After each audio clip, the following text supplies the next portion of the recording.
Louis Pasteur. Louis Pasteur was one of the greatest scientists of all time. Pasteur made very important discoveries in biology and chemistry, and the techniques he developed helped greatly develop medical science and the agricultural and food industries. Pasteur was born in a small town in France during the year 1822. When he was a young man, Pasteur studied science at a university in the city of Paris. He soon did some excellent work in chemistry, and later began his famous study of germs. Pasteur was one of the first scientists to understand that many diseases could be caused by extremely small invisible organisms. Only a few other scientists had believed this before Pasteur. He advised doctors to wash their hands thoroughly before treating patients. Pasteur also demonstrated that life forms did not arise spontaneously. His research confirmed the idea, developed by previous scientists, that a living organism would not appear unless other individuals of its kind were present. One of Pasteur's most important contributions was a technique that has been named after him, pasteurization. Pasteurization kills the germs that are found in drinks, such as milk or beer.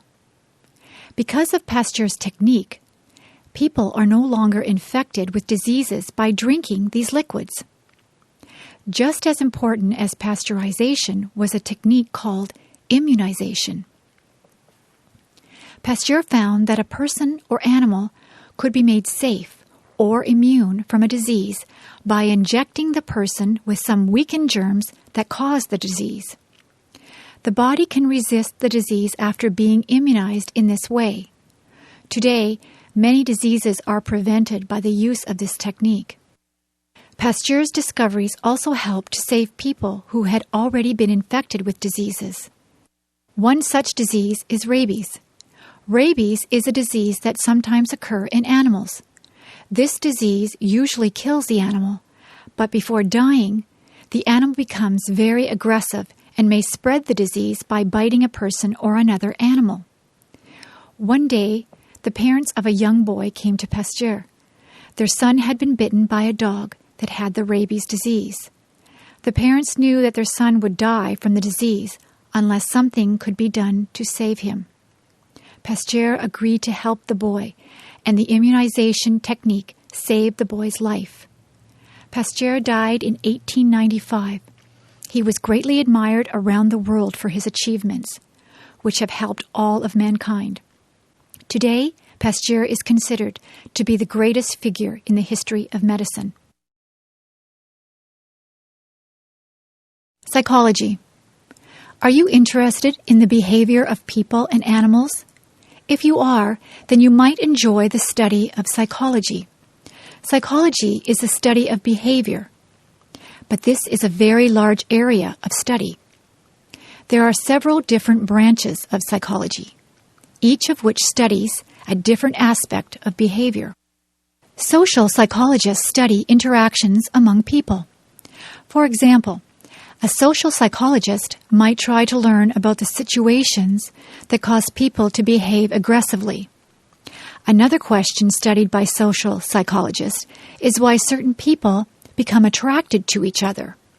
One of the interesting problems in social psychology is conformity. What causes people to behave in the same way and to follow what others do and say? Cognitive psychologists study thinking, memory, and language.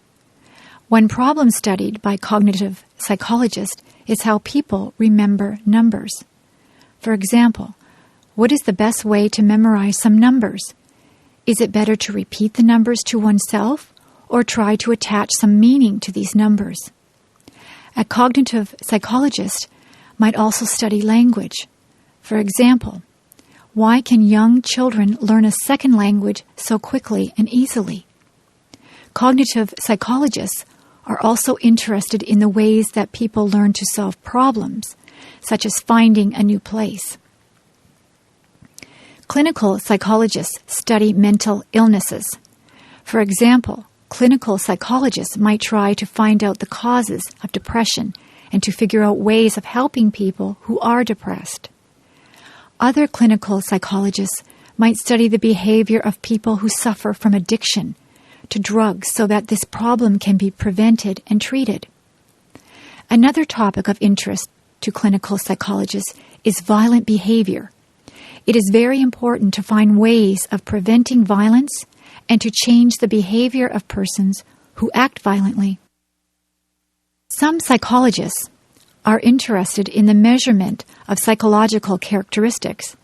For example, psychologists might develop tests to assess a person's intelligence, personality traits, or interests.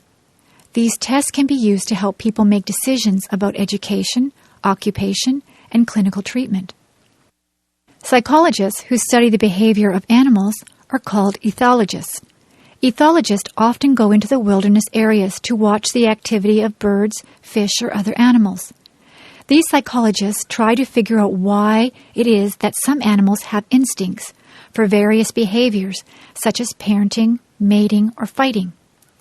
Some ethologists have learned very much about the unusual behaviors observed in many animals.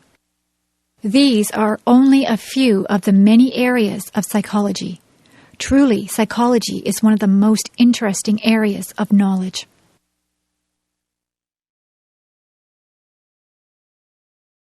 Corruption.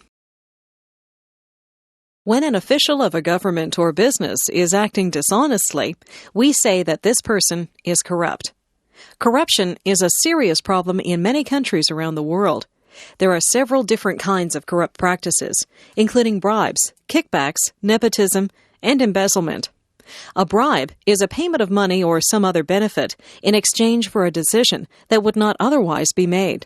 For example, an accused criminal might bribe a judge so that the judge would make a decision of not guilty. Another example is that a business owner might bribe a government official so that the official would allow the construction of very unsafe buildings. A kickback is similar to a bribe, except that the official receives some part of the money in a dishonest business deal. For example, governments sometimes decide which company should build a road. A company might offer money to a government official who makes the decision, so that this company will be chosen, even if it's not the best company for the job. Nepotism happens when an official unfairly gives advantages to his or her relatives. For example, a government official might hire a brother or sister to do a job, even though other people would be much better qualified for that job.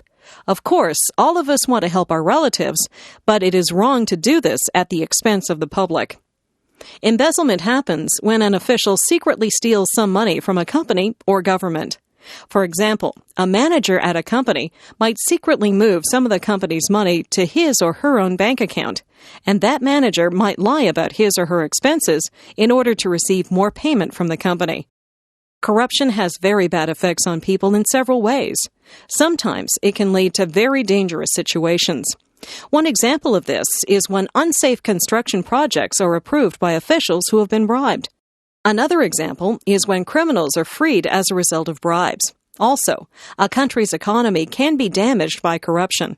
For example, if companies must pay bribes in order to do business, then they may decide to leave the country. Also, if people's tax money is stolen by corrupt officials, this makes the people poorer. In addition, when company officials are corrupt, it makes the company less able to compete with other companies. How can corruption be stopped? An important step is for each person to decide not to act in ways that are corrupt. People must agree to take this problem seriously. Also, each company and each government must have strict rules about corruption. It must be very clear to all employees, from the lowest to the highest, that corruption is totally unacceptable.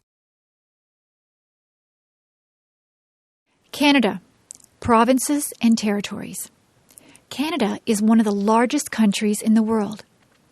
It is located in the northern half of the continent of North America, above the United States. Canada is divided into 10 provinces and 3 territories, each of which is different from the others. The province of British Columbia is located at the far western end of Canada. British Columbia stretches from the Pacific Ocean at the west to the Rocky Mountains at the east. British Columbia contains the city of Vancouver, where 2 million people live. Most of the land of British Columbia is very mountainous, with vast forests covering the mountains. In British Columbia, forestry is an important industry, providing wood for people around the world. Moving east from British Columbia, the next provinces are Alberta, Saskatchewan, and Manitoba.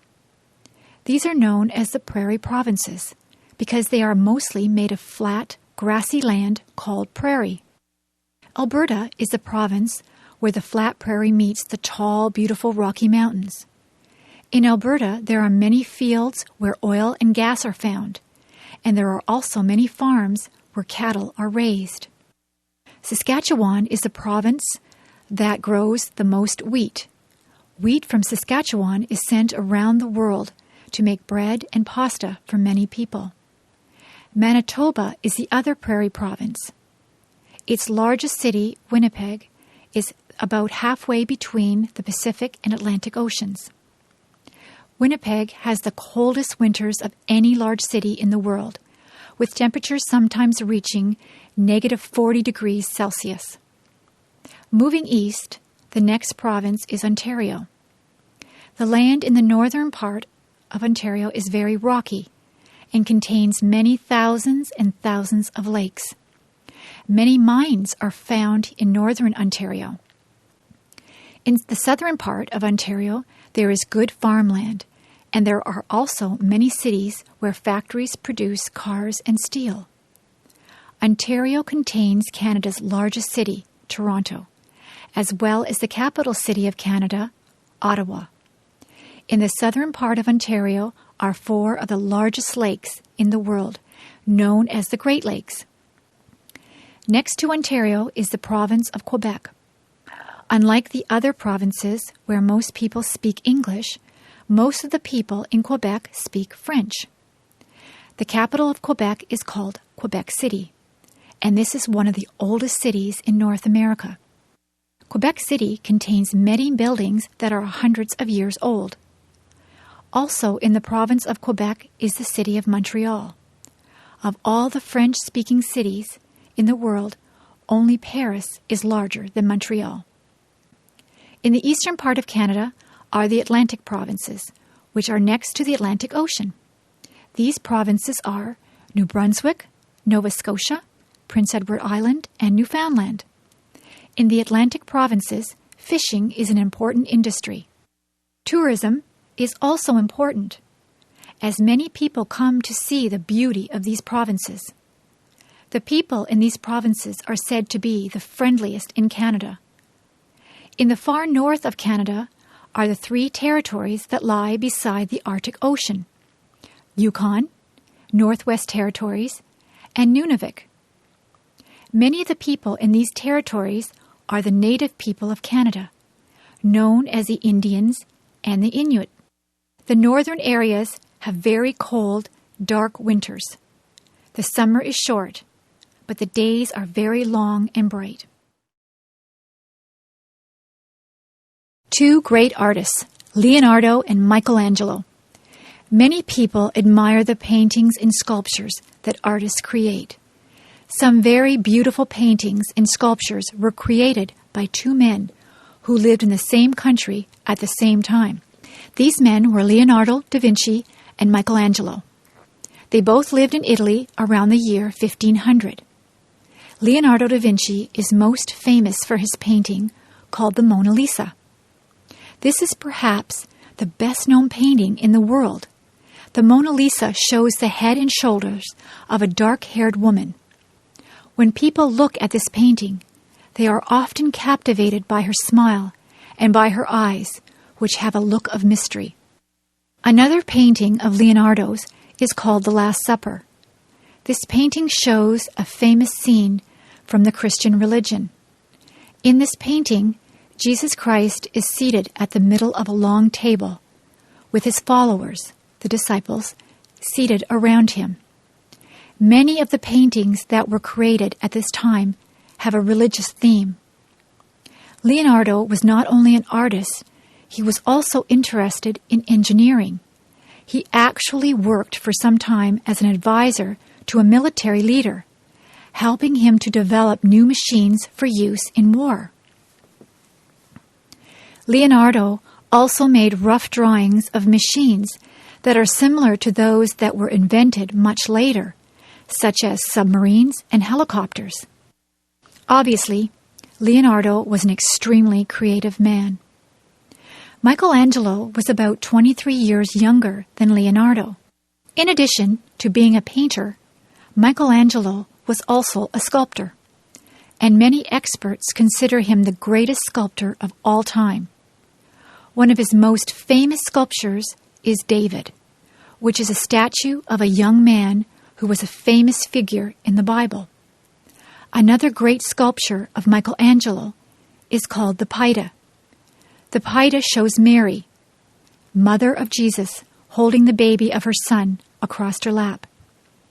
Michelangelo is also famous for painting the ceiling of a church known as the Sistine Chapel. The leader of the Roman Catholic Church, Pope Julius, asked Michelangelo to paint the ceiling of this new church.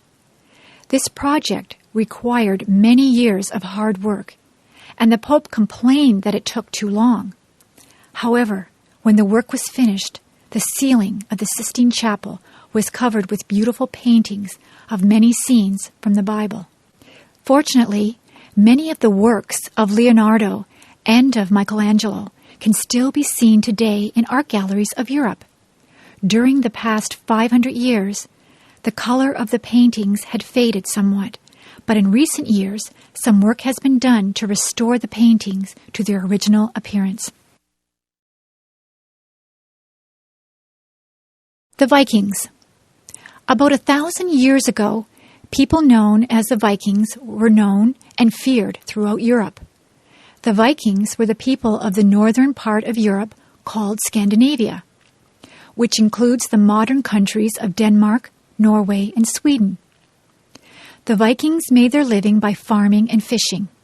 However, by about the year 700, they began making attacks or raids upon towns along the coast of Europe in order to steal the wealth of those towns. The Vikings made their attacks very quickly and without any warning. They were very cruel to the people of the towns they attacked, and they sometimes destroyed the towns by burning down the buildings. In some parts of Europe, the local kings would often fight against the Vikings. Sometimes, however, the kings would pay the Vikings in order to persuade them not to attack. Although the Vikings were known as fierce warriors, they also built excellent ships. The wooden Viking ships, called longboats, were able to sail even in very bad weather. Many Viking longboats were about 20 meters long, but some were nearly 90 meters long. The Viking sailors used both sails and oars to move their ships. The Vikings traveled across a large area. They made many of their attacks in Britain, France, and Germany, but sometimes sailed south into the Mediterranean Sea. Other Vikings moved to the east and then south along the rivers of Russia. Some even went as far as the area that is now the country of Turkey. In some places, the Vikings decided to stay. Many Vikings settled in England and in France, and eventually they mixed with the local people. Other Vikings settled in Russia and also mixed with the people there. The most famous travels of the Vikings were in the Atlantic Ocean. Vikings sailed westward to the island of Iceland, where many of them stayed. Today, the people of Iceland were descended from the Vikings. Some Vikings sailed further west to the cold island of Greenland. Vikings lived in Greenland for several generations, but eventually they died out. Some Vikings had gone even further west and reached the Canadian island of Newfoundland. The Vikings only stayed for a few years, but they had reached North America about 500 years before Christopher Columbus. Gradually, the Vikings became converted to the Christian religion. They also stopped raiding the towns of Europe, and instead of fighting, they began trading with their neighbors. Today, the Scandinavian countries are known as very peace-loving nations. William Shakespeare. There has been many great writers in the history of English literature, but there is no doubt about which writer was the greatest. Many people consider William Shakespeare to have been the best writer who ever lived. William Shakespeare was born in the town of Stratford, England, in the year 1564. When he was a young man, Shakespeare moved to the city of London, where he began writing plays. His plays were soon very successful and were enjoyed both by common people of London and also by the rich and famous. In addition to his plays, Shakespeare wrote many short poems and a few long poems. Like his plays, these poems are still famous today. Shakespeare's most famous plays include Romeo and Juliet, Macbeth, Hamlet, King Lear, Othello, and Julius Caesar. Usually, Shakespeare did not invent the stories that he told in his plays. Instead, he wrote his plays using stories that already existed. However, Shakespeare's plays told these stories in a more interesting way than ever before.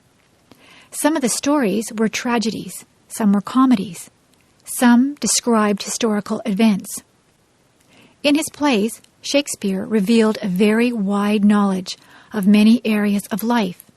The characters in his plays discuss many different topics, often with the knowledge of experts. But what is even more impressive about these plays is Shakespeare's use of the English language. His vocabulary was very large, and Shakespeare seemed to have introduced many words to the language. Also, many of the phrases that are said by Shakespeare's characters are now used in everyday conversation. Today, writers often use quotations from Shakespeare's plays in their own works. But perhaps even the most impressive features of Shakespeare's plays are the characters within them. The many characters in his plays seem very different from each other, but they seem very realistic. The emotions they feel, the words they say, and the actions they perform are all easily understood. Many people who watch one of Shakespeare's plays will find that they know people who remind them somewhat of the characters in those plays. Shakespeare died in the year 1619, but his writings are still popular today. 400 years after they were written, the poems and plays were greatly admired by experts in literature, but also by people in general. Each year, hundreds of thousands of people enjoy attending performances of Shakespeare's plays. No other writer in the English language has remained so popular for such a long time. Ice hockey. One of the most popular sports in northern countries is the game of ice hockey. Each winter, this sport is played by hundreds of thousands of children and adults in North America and in Europe. Ice hockey is a fast and exciting game that can make winter much more enjoyable. The game of ice hockey is played on a flat surface of ice called a rink. The rink is about 60 meters long and about 25 or 30 meters wide. At any time, each team has 6 players on the ice. On their feet, the players wear skates, whose thin metal blades allow fast movement along the ice surface. Learning to skate requires time and practice, but many people can skate very quickly and smoothly. In many ways, ice hockey is similar to soccer. However, unlike soccer, there is no large ball used in hockey. Instead, the players use a hard black rubber disc, which is called a puck. The players skate around the ice, trying to get the puck. They do not use their hands or feet to control the puck. Instead, they carry long wooden sticks, which are shaped in such a way that it is easy to push the puck along the ice. The players can pass the puck to each other by sliding it across the ice. To score a goal, a hockey player must shoot the puck into the net of the opposing team. But this is a difficult task. The net is less than 2 meters wide and is protected by a player called the goaltender. However, some players can shoot the puck very suddenly and with great power. Sometimes the sport of ice hockey can be quite rough. Players try to take the puck from their opponents by bumping into them at high speed. This is called a body check. Players are not allowed to hit each other with their sticks. If a player does this, then that player must be given a penalty by the referee, who enforces the rules of the game. Naturally, the sport of ice hockey is most popular in countries that have cold winters: Slovakia, the Czech Republic, and Germany. In addition, many people play hockey in the United States. In previous generations, ice hockey was considered a sport for men and boys only. However, in recent years, women and girls have been playing hockey much more frequently than in the past. Not only do many girls enjoy playing hockey for fun, but now women's hockey is officially a sport at the Winter Olympics. Chinese people in North America. In recent years, many people have moved to North America from China, but many people do not know that Chinese people have a long history in Canada and the United States. During the 19th century, both Canada and the United States were rapidly expanding to the west, toward the Pacific Ocean. In those days, there were of course no cars or airplanes to allow people and goods to move across the land. Instead, the best method of long-distance transportation was the railroad. Railway trains could move quickly across the countryside. However, there was one problem. Before the railway trains could run, railroads had to be built across very long distances. To build the railroads was a very big job. Many men would be needed because the distance was so long and the land was so difficult, with many mountains and rivers to be crossed. For the men who owned the railroad companies, it would have been too expensive to hire Canadian or American men to build the railroads, because those workers would only work for high wages. The railroad owners decided to get workers from overseas. Many Chinese men were willing to work for low wages because they were very poor. These men would work very hard and send much of the money back to their relatives in China. Thousands of Chinese men were brought to North America to work on the railroads. They did good work, but their employers treated them badly. The workday was very long, and working conditions were very unsafe. Many Chinese men died in accidents while constructing the railroads. Some Chinese women also came to North America, but there were many more men than women. After the railroads were completed, by about the year 1900, very few Chinese people were allowed to come to North America. Most people in Canada and the United States were not familiar with Chinese people and did not want strangers to come to their countries. Any Chinese person who came to North America had to pay an expensive tax. This made it difficult for Chinese men to bring their wives and families to join them in North America. Later, the governments of Canada and the United States made Chinese immigration illegal. Eventually, the people of Canada and the United States realized that their laws had been unfair. They changed the rules so that Chinese people could immigrate in the same way that people from other countries could do so. In recent decades, many Chinese people have moved to North America and have formed a very lively and successful community. Many cities, such as Toronto, Vancouver, San Francisco, and New York, have been enriched by Chinese culture. Chinese people are now very prominent in North America, just as they were many years ago. The history of the English language. Most people know that the English language is spoken by millions of people around the world. However, few people are aware of the history of the English language. Today, English is one language, but in some ways, it's a mixture of many different languages. The English language is most closely related to a group of languages called the Germanic languages. This group also includes languages such as German and Dutch. About 1,500 years ago, these languages were not yet distinct from each other.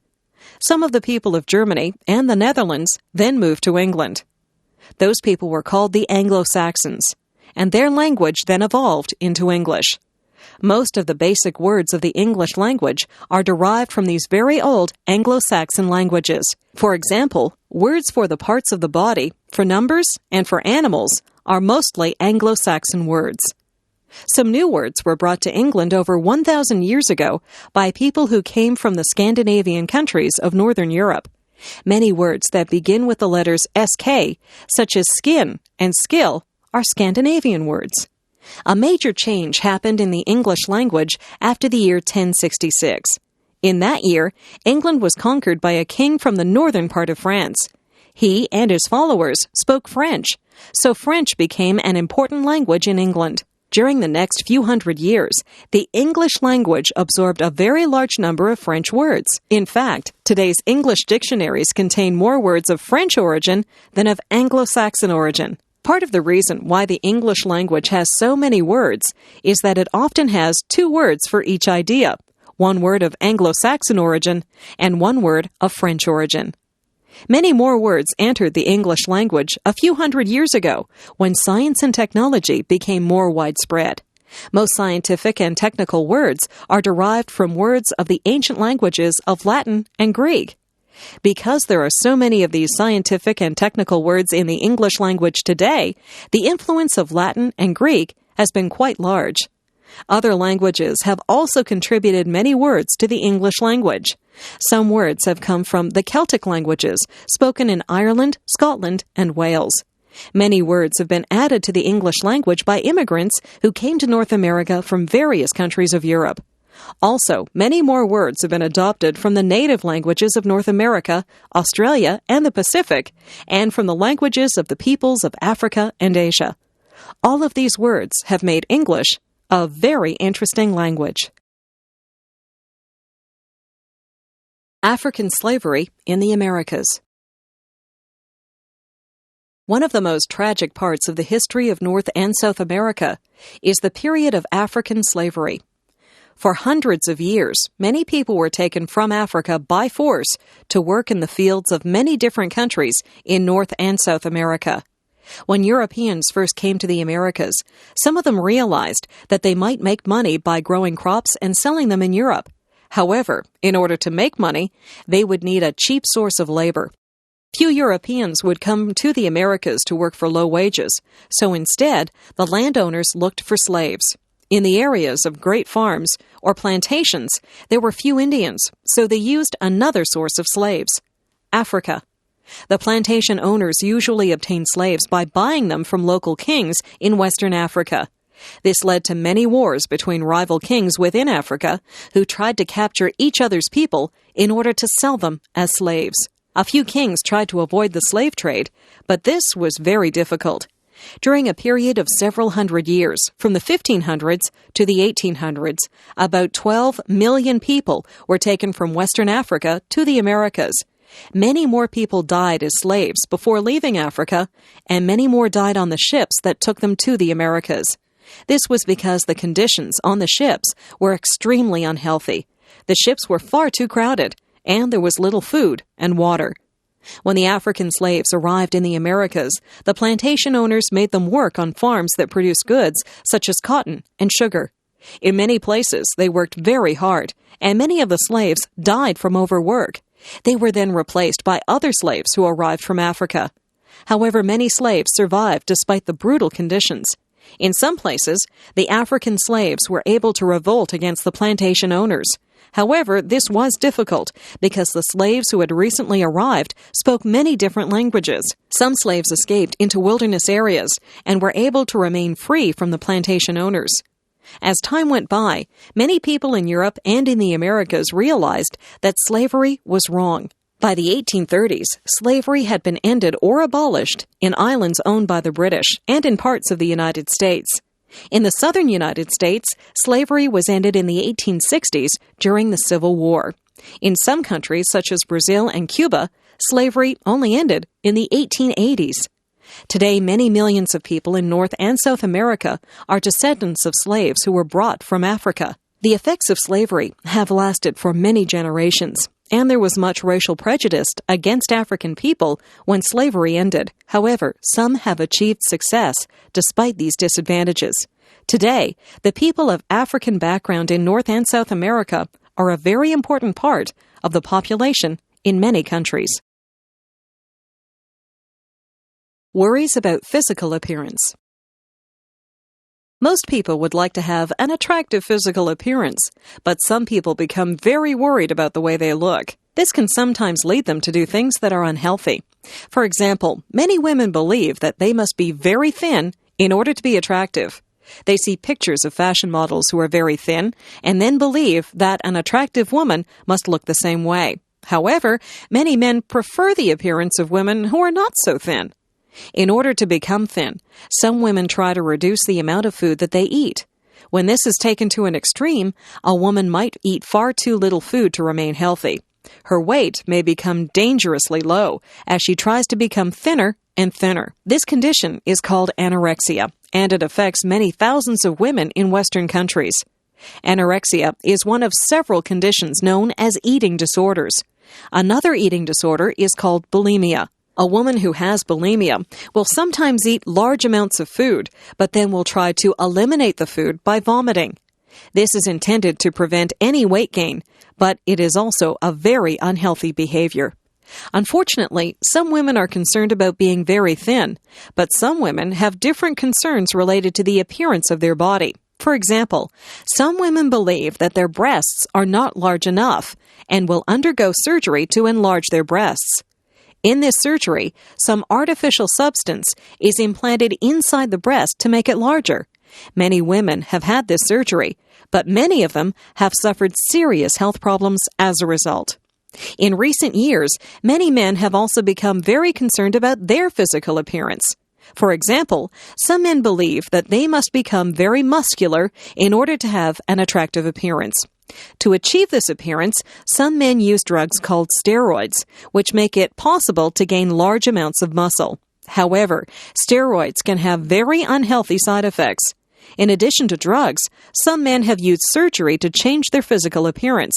For example, some men have had implants to make their arms, legs, or chest appear larger.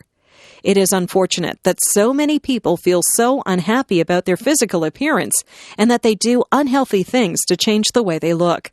Of course, everyone should try to be healthy, but people must also learn to accept their physical appearance. Many different body types can be attractive, but there is no single ideal body type. There is no need to use unnatural methods of changing one's body. Physical fitness. In modern society, many people find that they do not get very much exercise. They travel by bus, train, or car, and they can move up or down in elevators. They have machines that do most of the heavy work that was once done by people.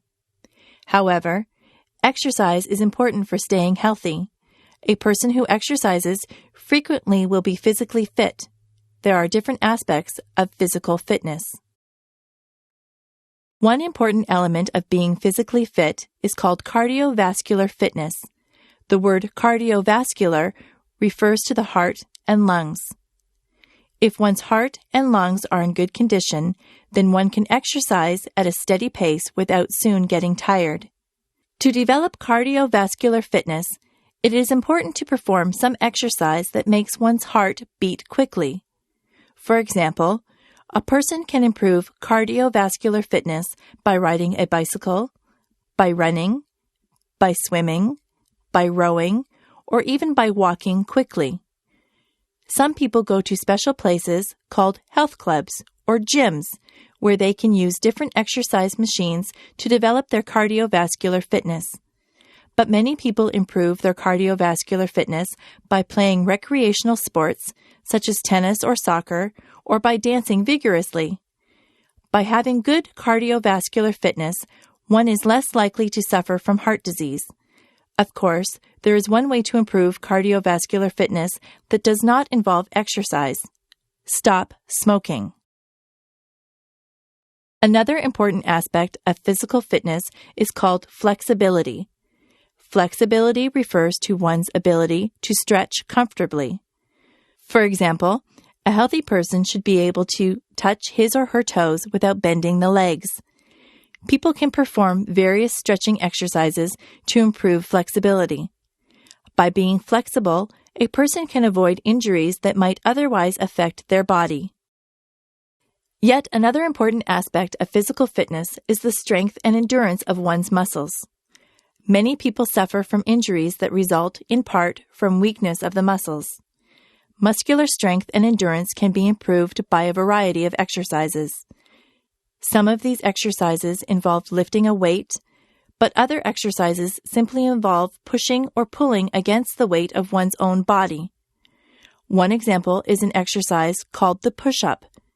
In this exercise, a person lies on the floor with the face pointing down. The person bends his or her arms so that the palms of the hands are on the floor, next to the shoulders. The person then pushes with his or her arms, lifting the upper part of the body above the ground until the arms are straight. Before starting to do any exercises, it is a good idea to have a medical checkup. Some people do not want to exercise because they think it will be too much work. However, many people find that they feel very good when they exercise. Exercising can be an enjoyable and fun way to maintain health and fitness. The history of trial by jury. In most English-speaking countries, a person who is accused of a crime has the right to a trial by jury. In a trial by jury, the guilt or innocence of the accused person is decided by a group of 12 people called jurors who must listen to the evidence about the case. The idea of a trial by jury is over 800 years old, but there was a time when criminal cases were decided in other ways. Today, many of these methods seem ridiculous and cruel. Many accused people were forced to undergo a trial by ordeal. There were several different kinds of this trial. For example, in the ordeal by fire, an accused man was forced to carry a red-hot piece of iron in his hand. People believed that if the man were innocent, then the gods would protect him, and his hand would not be burned or blistered by the iron. Another form of the trial by ordeal was the ordeal by combat. If one person accused another of a crime, they would be forced to fight each other with some weapon. People believed that the gods would help the man who was right and allow him to win the fight. Yet another kind of ordeal was the ordeal by water. If a woman was accused of a crime, such as witchcraft, she might be thrown into a river with rocks attached to her. People believed that the gods would help an innocent woman and allow her to float on the water. Gradually, people realized that the trial by ordeal was a completely worthless way to judge a person's innocence or guilt. They wanted a less barbaric way to decide criminal cases. During the 12th century, a new method was introduced by one of the kings of England, Henry II. Henry said that criminal cases should be decided by the opinions of 12 honest men who knew about the crime, the victim, and the accused person. This was the beginning of trial by jury in English-speaking countries, and the method soon became very popular. People trusted this new method much more than they trusted the old methods. Later, the system of trial by jury changed somewhat. Instead of having a jury of 12 men and women who knew about the crime, juries were chosen so that the 12 people did not know anything about the crime. This change ensures that the jurors do not have any bias or prejudice about the case. When jurors do not know any of the people involved in the case, their decisions are more likely to be fair and accurate. Today, citizens in many countries are called occasionally for jury duty. This can be inconvenient for people who are busy with their work and family life. However, many men and women are willing to serve on juries because of a feeling of responsibility to society. The use of juries in criminal cases helps to ensure that justice is done. Benjamin Franklin. Benjamin Franklin was one of the most famous people in American history. He was never a president of the United States, but he made great achievements in many areas of life, including business, literature, science, and politics. Benjamin Franklin was born in the city of Boston during the year 1706. In his early years, Franklin was very poor. As a young man, he worked for his older brother, who was a printer. However, the two brothers soon argued with each other. Benjamin decided to leave, and he moved to the city of Philadelphia. He worked very hard and soon became a successful printer. He published his own newspapers, and he also published books called almanacs, which contained many wise sayings. Many of the wise sayings in Franklin's almanacs are still repeated today. Franklin's printing business was very successful, but he was also very interested in science. He performed experiments on the topic of electricity. Some of these experiments were very dangerous. In one experiment, Franklin was almost killed when he went outside during a lightning storm and flew a kite that had a metal key attached. However, Franklin was lucky enough to avoid injury, and he learned new facts about electricity. In addition to scientific research, Franklin was also an inventor. He invented a new kind of eyeglasses called bifocals. Bifocals are eyeglasses that allow people to see things that are far away, but also allow them to read things that are very close. Another invention was a new kind of stove for burning wood. This new stove was much more efficient than the older stoves had been. He also invented a lightning rod, which keeps houses safe from lightning. Franklin was also interested in making his city a better place to live. He started a public library, and he helped to organize a hospital and a fire department. In addition, he supervised the postal service, which operated profitably under his command. In his later years, Franklin became heavily involved in politics. For most of Franklin's life, the United States was not yet a country. Instead, the United States were still colonies of England, but Franklin encouraged other Americans to become an independent country. When the United States became a country, Franklin became the American ambassador to France.